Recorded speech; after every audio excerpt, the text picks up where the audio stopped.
Zanita, can you believe that it is December already? The year has just flown by, and I can't Wild. believe we're sitting here having a conversation on Record Live, and it's December. We are very privileged today to have a special guest, Dr. Brendan Pratt, the Australian Union Conference president, fairly newly elected. So I guess he's still getting used to that role. And Brendan, we're very happy to have you today. It's a pleasure. Thank you for inviting me. Now, before we get into the meat of today's topic, because we are leading up to Christmas, it is a time of materialism, of consumerism, and you have quite an interest and even some research and some study in this area. So we're very excited to talk to you about that today. But just be curious to know, as the new president at AUC, how you've been settling into the job. How are you tracking, getting your head around everything? I imagine it's quite different to what you were doing before. How are you going?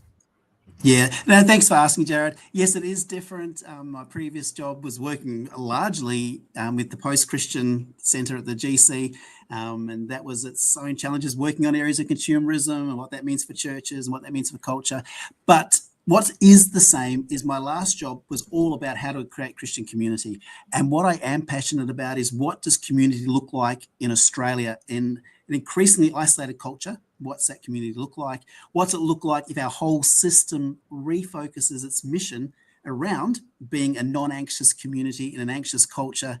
And so I get to have those conversations. New job, new challenges, sessions interesting. We had 3 sessions in a row during September. So it was session, the appointments committees, and that's its own interesting thing. But we've got a wonderful bunch of leaders in Australia working with the conference presidents and working with each of our conferences on what it looks like for them to go about mission refocus, and looking what it looks like across Australia to embrace mission refocus. Getting the heart of, we had our Church Next conference where we talked about the fact 84% of Australians don't connect with the faith community. That's its own challenge. And so we're having lots of conversations about what's it look like if we get some of that right. What's it look like for an outward focus with Australia for Christ coming up in 2028. We had our year-end meetings last week with the President's Council, executive. So lots of first-offs, Jared and Zita, lots of firsts. So jumping lots of new hurdles, learning lots of new things. But we've got wonderful leaders across Australia. I get to work with some wonderful, wonderful people. That's awesome. Now, today we are, like Jared said, talking about consumerism, which, being Christmas, is a very relevant kind of topic. But this actually came up in terms of having you on because you wrote an article for a new youth magazine that is coming out. I don't know if it's been launched, so I'm not really going to shed light on that. But your article was titled Bunnings Church, and it really intrigued me and it just gave me some food for thought. So can you tell us why you titled your article that, and I guess what parallels you're drawing between Bunnings and our local church and our faith today? Well, reality is there's things that don't change about humans. And while we talk about consumerism, and as Jared mentioned, that's the area I've done my research in, on a Sunday morning, people still look for meaning. People still look for transformation. They still look to the object of the desire. We're told that transformation is in how you redo your house, how you redo your room, how do you reset. So there's a place where you gather for community. You can buy a sausage there and support a charity if you want. You can put your kids into an activity if you want. And it's just looking how Bunnings has incredibly well captured idea of community, captured ideas of being part of community groups. So it's not an attack on Bunnings. It's actually Bunnings have captured something that once upon a time in our culture, a Sunday morning was church. Now it's cafe, now it's Bunnings. There's reasons for that. But at the same time, it does point us to what we can look towards as far as community goes. Brands commodify community or try to commodify community extremely well. But underneath all that, and Zygmunt Bauman points that out, a Polish sociologist, he says the effort to commodify community just points us to the deep human longing for real, genuine, meaning-making community. And so I think the Bunnings Church idea, the idea that, hey, I can get a better life by doing a better room or doing a better renovation, or the DIY kind of approach with a focus on community, I think clever marketers have managed to capture some of what it is to be human and can market that for commodified ends. Not a bad thing, because we do want to, pursue those kind of things. But at the same time, I think it does point us to the genuine desire for meaning-making community, and community being the opposite to consumerism. Is that what people are looking for in church? The DIY, self-help, make yourself better? Is that what church should be like? Go in there on a Saturday morning and improve your life, make it work for you, as well as having some nice music and some community or some fellowship, as you've shared. Yeah, excellent question, Jared. And this is the challenge, because the challenge is we do inherently pick up the messages of our culture, and we do turn church into commodity. Skye Jethani's written a wonderful book called The Divine Commodity, where he analyzes how we relate to the church. And when we use that as a consumable, we treat it like we would a Bunnings store, where we take something off the shelf. This is going to make my life better. If I don't like it, I put it back on the shelf, or if it doesn't suit me. And so we do end up treating church like commodity. And in so doing, we actually miss the beauty of deeper community. And we call it church shopping. You hear people talk about church shopping. I'll try this church, I'll try that church. You hear people analyze styles of church. That one's not for me. Or styles of music, that didn't work for me, forgetting that it is about God's community. And so, unfortunately, and I do the same, we take on the commodified life that we've grown up in. Tim Cass, an American psychologist, says just from the age of 7, we just know how to commodify an experience and people. Skye Jethani says, and Mark Sayers in his book, Trouble with Paris, he says, we just take on these concepts and apply the very commodified life we've grown up in to the church. And we treat the church the same as we would a movie. It can move us to tears even. We can get emotional about it. But then we walk outside and return to the same hopes and dreams we always have, which, if Tim Cass is correct, then even as Christians, without even thinking, we're swimming in the swimming pool of commodification. Nothing wrong with commodities, because we do need to consume. But when that becomes the end point in itself, when I commodify people, when I commodify fellow church members, when I commodify the worship service, when I commodify God, then the same mentality I take to the Bunnings store, I take to my church faith community, then that's where we do end up skimming life rather than living in the depths of community. What should the right approach be? Because I think about my current location. I'm on the Gold Coast here, and there are a million churches, and I'm sure it's the same in Sydney and like Brisbane and the major cities. Like, you've got a lot of options these days as to like what church you want to go to. And you're right, like you say, you do hear people often say like, I'm church shopping, I'm looking for the right church for me. But should we be just be going to the church that is closest to us, or that has the most needs? Or how do you kind of approach that? Because it kind of feels wise in some ways to look for the right church, or to look for a good church. And there's nothing wrong with going, this is a faith community where I can see myself being part of and growing. But the challenge is sometimes we want it all our way, and we forget that the real depth in community is investing your life into that. And when you invest your life into community, sometimes that has warts on it, because we're all human. When we're investing in relationships, what's it look like to invest into community in a world that commodifies and skims community? Can we end up skimming and miss the one another's of community? So is the worship service something that I attend, in our case on a Sabbath morning, to consume? And as Jared in his last question talked about the self-help thing, the problem with self-help, it ends up pointing back to yourself, and that was the problem to start with. But is the church experience something that I commodify and consume to my ends, or is it something where I am doing the one another's, where I give my life away, where it's not about me, where it's about us? The challenge is, you and I live in a culture Zygmunt Bauman says we've moved from solid to liquid to gas. There's upsides and downsides in that, but in that gas, it's become so individualized that I find my entire identity in self. And so everything is measured on what I think and what I desire and what I like and don't like. And therefore, we turn our whole church experience into a product. We lose when we turn it into a product in the end. We lose the depth of the relationship. We lose the people caring about us and us caring about other people.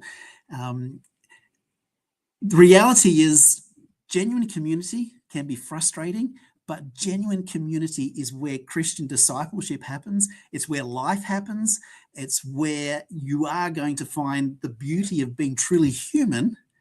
And if it's always, I'll try this church, that church, then that's great. Apart from you miss the depth and beauty of being truly human. All of this is bringing up a massive question for me. What is church? I'm going to break that down a little bit just because that's huge. We are the church, right? The community of believers. I think we'd all be on that page. But for some people, I think to avoid the consumer mindset, they are playing with the structures and the functions of church. And as you know, part of the church institution yourself, you're now the president of the Australian Church. So you are looking at the church broadly across Australia and going, well, how does this work? So for some people, it's like church planting or small house groups. Like we'll just have an organic community, but we'll avoid any trappings of structure or whatever. We'll just sort of feel it and commune with the Spirit. And then others are like, well, no, we need certain other things, or we need to meet this demographic or that demographic. And so they'll set up their church services in such a way. So what is church? Or what's the best way? How should we be the church? Excellent question, Jared. One thing I really like about my new job is I get to see lots of ways of going about being the church. And we do have Adventist house churches that are absolutely wonderful organic places. And we do have larger institutional churches, and we've got country churches and city churches and all kinds of different expressions of church. And that's a good thing. Now, the other reality is sometimes we go, hey, as you mentioned, here's the organic side, and we get scared of structure. Like our pioneers were bothered by that we get overstructured. At the same time, anytime we get 2 or 3 people together, we start forming structures at work. So we've got to make sure our structure doesn't clog out organic. But what is church? Church is simply the community of believers, and that can happen in all kinds of ways. If we look at what Paul describes church as, he talks about being a bride and a body, and he talks about it being a family, and he talks about it in relational terms, and he talks in all kinds of, in Ephesians, there's all these descriptions of what the church is.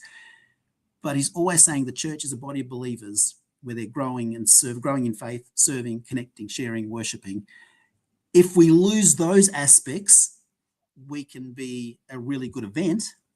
But if it's not a place, if it's not community that's growing, serving, connecting, sharing, worshiping, as an Adventist movement, we talk about the emphasis on our time in history, where prophecy talks about being this, we see this anxious world, and I say, hey, sure, we're about discipleship, growing, serving, connecting, sharing, worshiping, but it's also about what that community of faith looks like as we invite other people into this community as well, as this non-anxious community in an anxious world. And so can that be expressed in lots of ways? Yes. But it does come back to community where it's the one another's, where I give my life away in a world that tells us to focus on me. Church is about the one another's, and I'm part of something bigger. I've actually given my life away to be part of a community, part of Christ's body. But there's lots of ways that looks, and lots of ways to get it right. And this morning I spent time with aged care CEOs, and they're doing wonderful things in aged care. And you look at Adventist schools, and there's wonderful things. There's lots of ways of being church, rather than simply this is the building I turn up in. I think for the first few centuries, and you're aware of this, the term going to church, you wouldn't have heard it in the early church, because they didn't go to, they were it.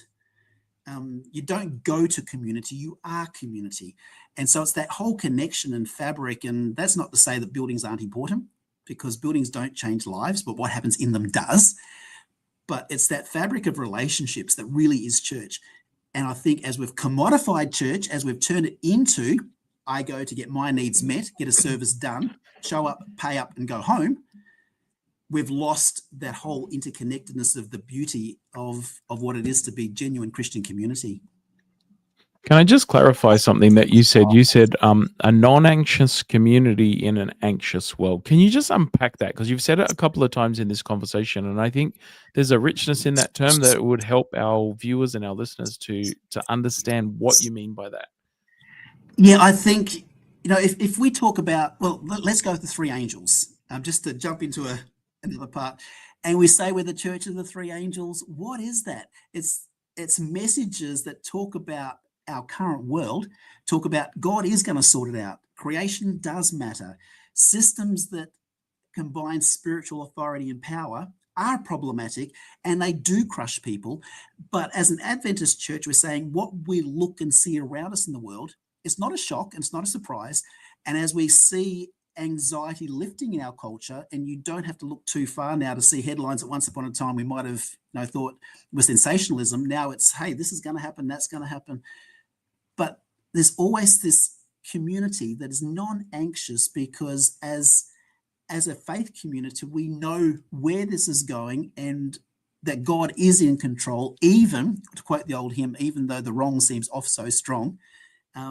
There is a community that does life different. I guess it's a different way to be human.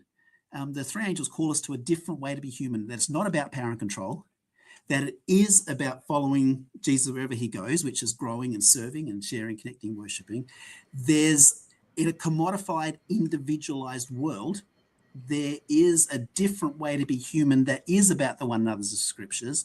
That's not about us versus them, which is what our world wants to turn us into. It is about, this is us, we're all God's children, and some of us are called to serve all of us. And without going all idealistic, I really believe that the Adventist Church in Australia, as Australians increasingly look for meaning-making community, which there's increasingly more research saying this, Philip Hughes, he's doing this whole big research on, we've become so individualized now that we're realizing our society is not delivering on the promises it said it was going to. We've got a generation growing up who are saying, hey, for the first time in Australia's history, we've got young people growing up realizing that they're not going to be materially as well off as their parents. That's changing our society.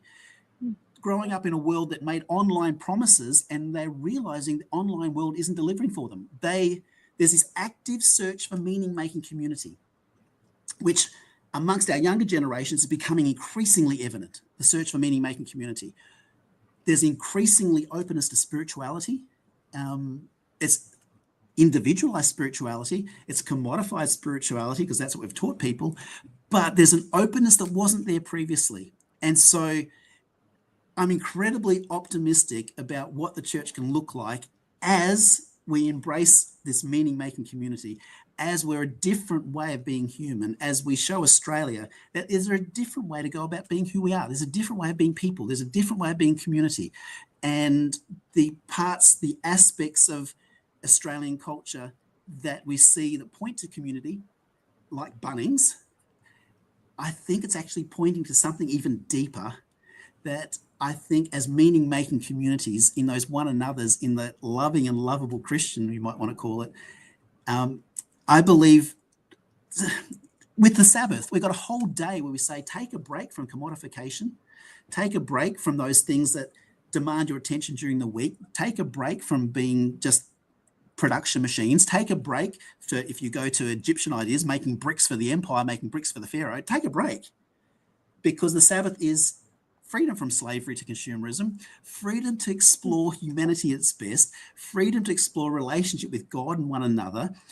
And I think if the Sabbath was ever going to make sense, I think it's now. A community that embraces the whole idea of Sabbath, a different way of being human, that embraces a celebration of creation and relationships with God, one another. I guess in a culture that, as Philip Hughes says, is looking for a different way of being human, realizing that the promises of consumer culture, while it's delivered excellent things, it's delivered excellent healthcare and all kinds of things. I'm not a bit up on capitalism, consumerism. There's good things, but at the same time, it's delivered dysfunctions that we're waking up to and saying, hey, is there a better way of being human amongst all this? I think there is. And I think our church communities can model that better way of being human. And that's what I get excited about. I get excited about what's it look like for the Adventist faith community to be transformative in Australian culture. And especially as our younger Australians are seeking meaning-making community, what's that look like for us to be meaning-making community that says there's a better way of doing this? That's awesome. Yeah, I think a lot of people long for community, right? Like most of us have that deep longing to be a part of a group of people or to be a part of a community. But I think one thing that often inhibits that from happening is conflict. As soon as there's a little conflict, many people will just run out and they'll go find another church. And I think in line with that, we've also got cancel culture has kind of spread into our modern day. The conversation of boundaries has come in, which in some ways is amazing, but in some ways people kind of use that as an excuse to put walls up and then not repair things. So when we talk about like those kind of conflicts and realities of things that come up in relationships, how do we push past that and kind of like have that relational grit where we're not just backing off as soon as something goes wrong? Like, because I think that's really important when it comes to building a community. Like, how do we repair conflict, because it's inevitable? Yeah, Zanita, you are so right. I think your question, you've started to answer it already. Reality is the world we live in it divides us, and politically, whether that be in spiritual communities, political philosophy, the middle gets pushed further and further apart, and you've got groups that they exist to divide, because that's where they find their identity, reasons for existence, whether it be left or right. They exist to push us further apart. And so we do end up looking at each other as the problem, rather than realizing there's bigger problems. Well, as Paul says, our big problems in the spiritual realm, not each other. But we do it in churches. We look at each other as the problem, rather than saying, hey, together we form something beautiful. We're going to be different. We're going to have different perspectives. And that's one of the beauties of it. If we could model that community in a world that is increasingly seeking to push people apart, if we can model what it is to actually no Jew, no Greek, no free, no slave, no male, no female, those things, what's it look like to be community that's not divided? I think that would be the incredible beauty, because you're right. Our world is increasingly individualized. We're increasingly that gas that's pulling apart rather than that coming together. And imagine if there was a group in society that was able to be genuine community, despite of ethnic background, despite of social class. If the new community of Scripture is the new community now, then as Jesus says, they will see the love and they'll be drawn to you because of that. And I think you and I live in a world that is remarkably similar to the New Testament world.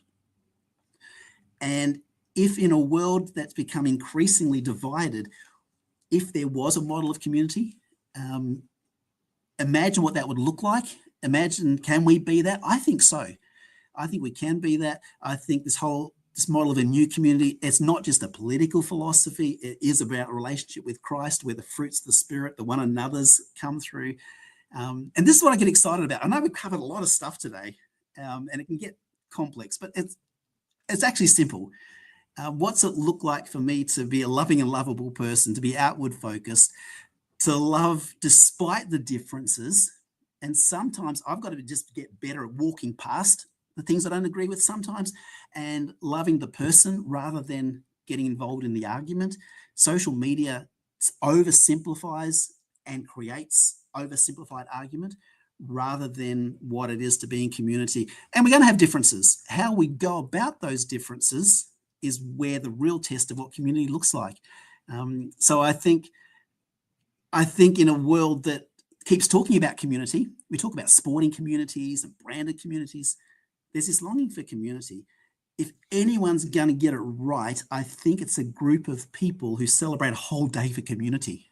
And when we say take a break from it all, celebrate community, I think if we celebrated that community well, I think that's a beautiful thing that, as Jesus says, people will be drawn to that because they'll see him reflected in it.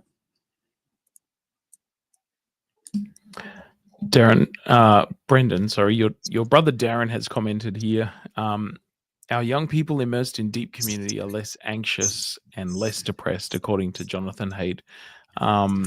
I want to reflect as a parent.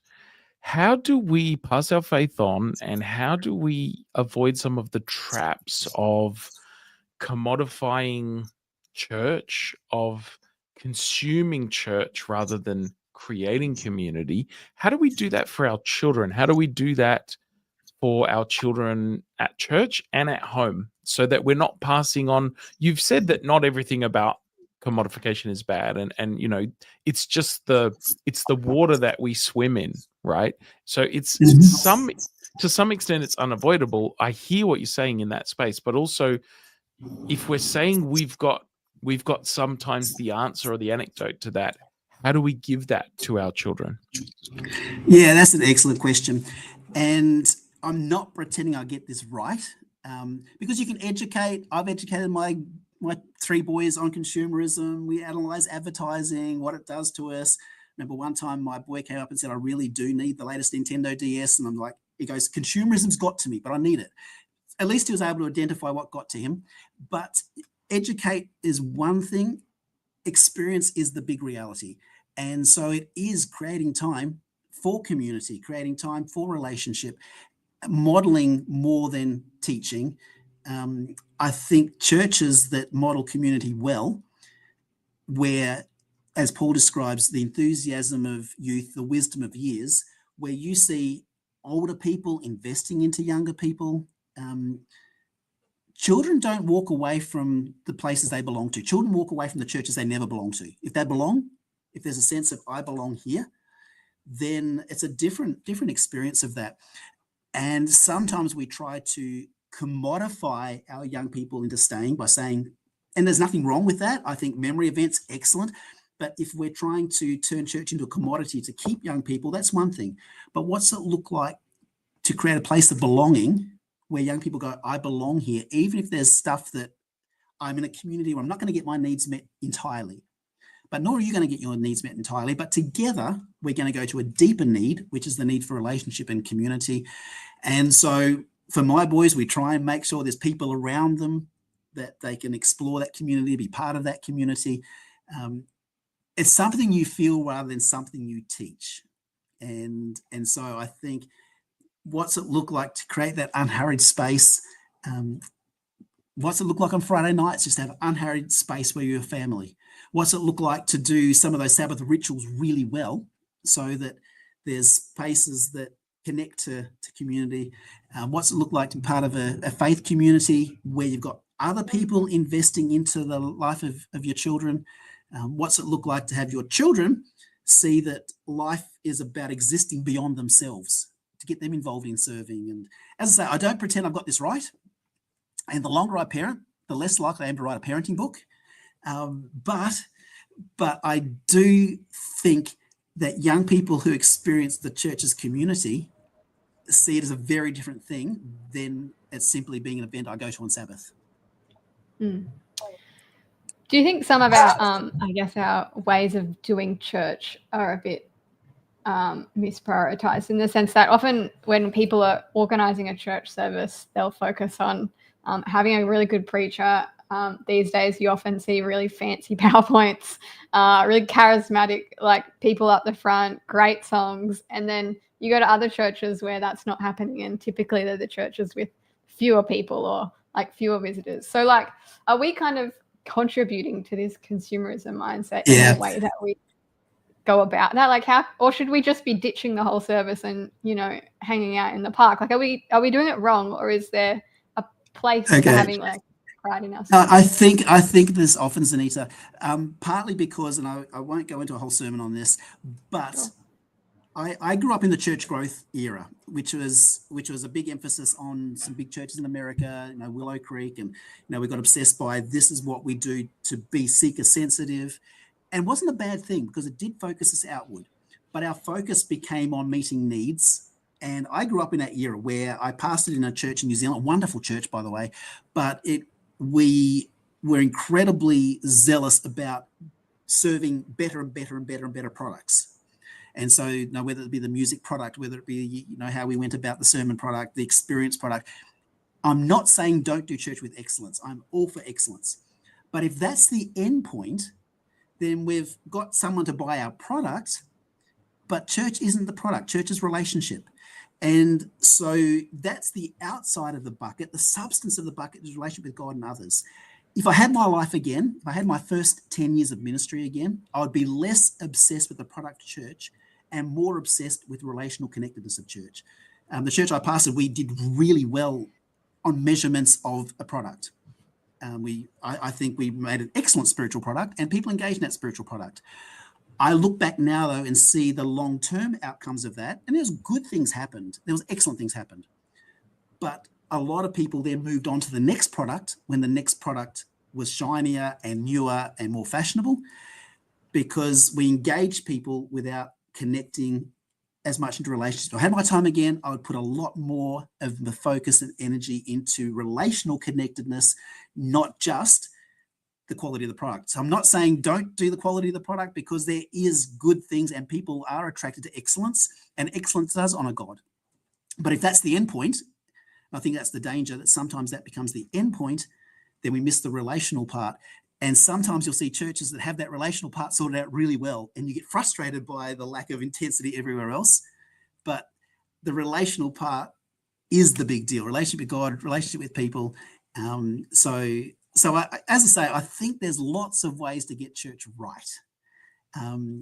But that rightness is about relational connectedness. And I think if I had my time again, I'd be, the first 10 years of my ministry particularly, would be less church growth oriented, not losing some of that stuff I learned, less consumer develop the product, and more what's it look like for a person to connect into community rather than just turning up to experience the product. As we wrap up, Brendan, we'd like to get practical here on Record Live, and you've given us some practical things. We've heard a lot of theory, a lot of interesting things. We've heard some practical. But here's my question for us today. Is it just like being more like Jesus, getting more of the Holy Spirit? Is he the only one that can actually build this community, or are there things we can do? And if it's him, like, because I heard you say that in part of your answers, you were like, we need the fruits of the Spirit to be able to solve conflict. We need to be loving, and we need Jesus to help us to do that. If we need that, how do we get that? In your experience as a person, as a pastor, and now in your current role, what would you love to see everyday church members do to really become the church that you're talking about? Okay, so if there's one thing I could do, I would say read Romans 12 every day, because Romans 12 finishes Romans 11, all about the glory of God. It exists for God's glory. But then it says, therefore, offer yourselves as a living sacrifice. That's the opposite of consumerism. Consumerism is about accumulating to me. Living sacrifice is giving life away. Offer yourselves a living sacrifice. This is your spiritual act of worship. So in consumerism, it's about worship of self.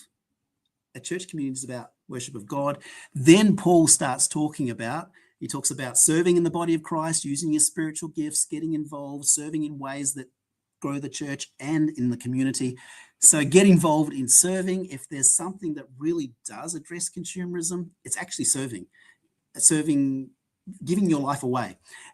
Then Paul talks about keep your spiritual fervor, be faithful in prayer, patient in afflictions. He's saying do those things that allow Christ to dwell in you.